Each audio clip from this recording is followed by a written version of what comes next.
भाइयों बहनों, सोमनाथ में विराजमान महादेव, उनका एक नाम मृत्युंजय भी है। मृत्युंजय, जिसने मृत्यु को जीत लिया हो, जो स्वयं काल स्वरूप है। यतो जायते पाल्यते येन विश्वम तमीस भजे लियते यत्र विश्वम। अर्थात ये सृष्टि उन्हीं से उत्पन्न होती है, उन्हीं में लय हो जाती है। हम मानते हैं त्वमेको जगत व्यापको विश्व रूप, यानी शिव पूरे जगत में व्याप्त है। इसलिए इस हम कण कण, कंकड़ कंकड़ में भी उस शंकर को देखते हैं। फिर कोई उन शंकर के कितने स्वरूपों को नष्ट कर सकता है? हम तो वो लोग हैं जो जीव में भी शिव को देखते हैं। उनसे हमारी आस्था को कोई कैसे डिगा सकता था? और साथियों, ये समय चक्र है कि सोमनाथ को ध्वस्त करने की मंशा लेकर आए मजहबी आतताई आज इतिहास के कुछ पन्नों में सिमट कर रह गए हैं। और सोमनाथ मंदिर उसी विशाल समंदर के किनारे गगनचुंबी धर्म ध्वजा को थामे खड़ा है। सोमनाथ का ये शिखर मानो उद्घोष कर रहा है, चंद्रशेखरम आश्रय मम किम करिष्यति वै यमः।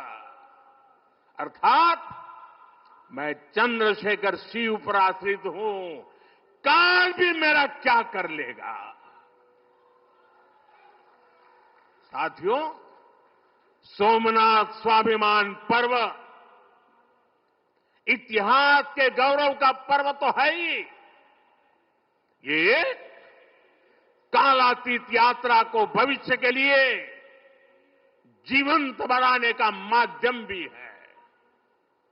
हमें इस अवसर को अपने अस्तित्व और पहचान को सशक्त करने के लिए उपयोग करना है।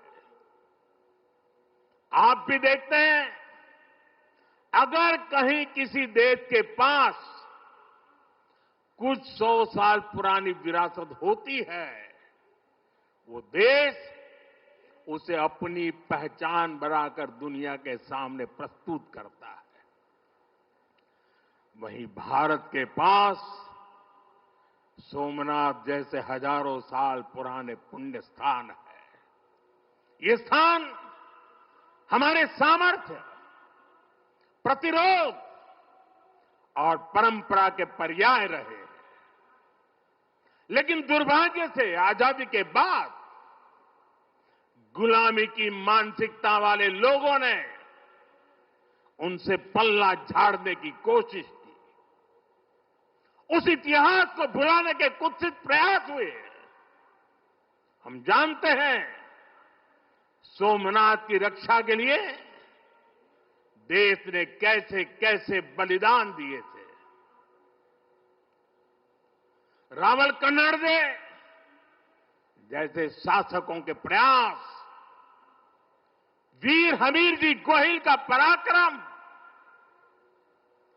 बेगड़ा भील का शौर्य, ऐसे कितने ही नायकों का इतिहास सोमनाथ मंदिर से जुड़ा है।